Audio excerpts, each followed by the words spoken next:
Magandang hapon, narito po ang latest sa daigdig ng palakasan. Muling pinagtibay naman ng World Governing Body na FISU ang pagkilala sa Federation of Sports or School Sports Association of the Philippines o FESAP bilang legitimate representative ng bansa sa Universiad Games.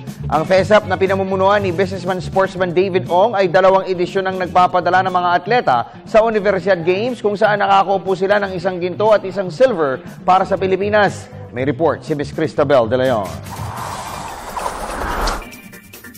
Muling kinilala ng International University Sports Federation of FISU ang accreditation na ibinigay sa Federation of School Sports Association of the Philippines o FESAP.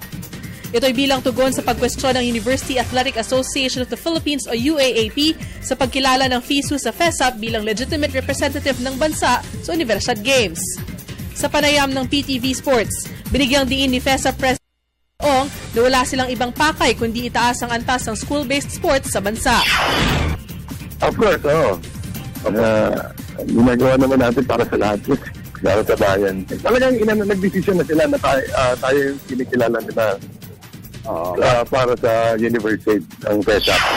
Sa ilalim ng FESAP, nakasungkit ng silver medal ang Pilipinas sa Universiad Games noong 2009 bago sila kumupo ng ginto sa pamamagitan ni Chess Grandmaster Wesley So noong 1 taon.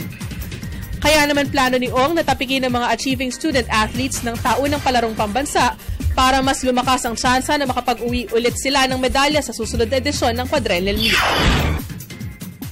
Sana magawa natin yun.